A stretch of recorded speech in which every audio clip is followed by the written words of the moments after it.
અમરેલી જિલ્લામાં ચાલુ વર્ષ ચોમાસુ પાકમાં ખેડૂતોને મગફળી, કપાસ સહિત પાક નિષ્ફળ ગયા, ત્યારે ખેડૂતોએ શિયાળુ પાકમાં ચોમાસુ પાકનું વળતર મળી રહે તે માટે જીરાના પાકનું વાવેતર કર્યું। ખાંભા લુકાના નાનોડી ગામના ખેડૂતોને જીરુના પાકમાં પીળિયો નામક રોગ આવવાથી ખેડૂતોને હવે રાતા પાણીએ રોવાનો વારો આવ્યો છે।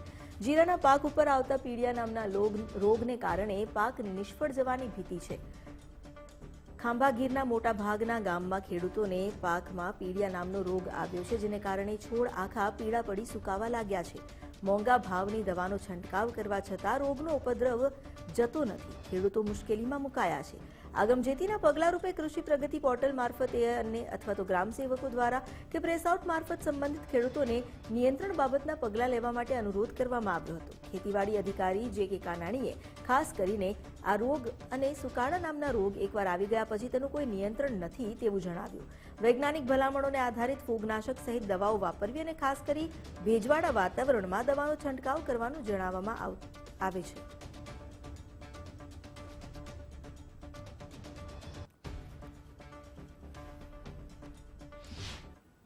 8 વીઘાનું જીરું છે અને એમાં પીળિયો રોગ આવ્યો, મીડું હુકાવા મીડું એટલે અમે 3 ડોઝ કર્યા દવાના, એમાં કોઈ બાકી રાખ્યું નથી। છતાંય 8 વીઘાની અંદર ઉલટું 8 વીઘાનું હાલની તકે ઊભું છે, પણ એમાં હજી જવાની શરૂઆત ચાલુ છે। દવાનું કોઈ ખામી નથી રાખી। અમને એમ હતું કે સોમાવું પાળું આપણું નિષ્ફળ ગયું તો શાળુ પાળુમાં ફાયદો મળશે, તો એની જગ્યાએ શાળુ પાળુમાં આ પોઝિશન આવીને ઊભી છે। 5.5 વીઘાનું જીરું છે, એમાંથી લગભગ અત્યારે 2 થી 2.5 વીઘાનું જીરું રહ્યું, 3.5 વીઘાનું જીરું રહી ગયું છે। જીરું તો હું 5 વર્ષથી વાવું છું। વણકાક રોગ આવ અલગ પ્રકારનો છે। કેવી દવાઓ તો ફૂગની દવા મારી છે, પેલી શરમીની કાળિયાની દવા મારી છે, બધી દવાઓ મારી લીધી છે। લગભગ ઓછામાં ઓછી 40 થી 45 હજારની દવા નાખી છે। રોગમાં કઈ નથી। જીરું પાક કે મસાલા વર્ગનો પાક છે અને ખાસ કરી શુષ્ક વાતાવરણ હોય એમાં આ પાકનું વાવેતર કરવાનું ભલામણ છે।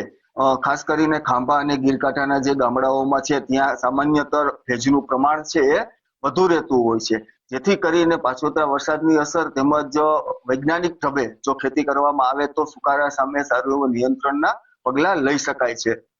વહીવટી તંત્ર દ્વારા જિલ્લા ખેતીવાડી અધિકારીની કચેરી હોય કે બાગાયત કચેરી હોય તેમજ વિવિધ સોશિયલ મીડિયાના માધ્યમથી ખેડૂતોને જીરા પાકમાં સુકારા માટે શું નિયંત્રણના પગલાં લેવા એમાં વૈજ્ઞાનિક ભલામણના આધારે એને આપણે અનુરોધ કરવામાં આવેલું છે। તેમ છતાં પણ ક્યાંક ને ક્યાંક ખેડૂતો દ્વારા આ વૈજ્ઞાનિક પદ્ધતિઓ જે છે અપનાવવામાં આવતી ન હોવાને કારણે આવું બનવા પામે છે।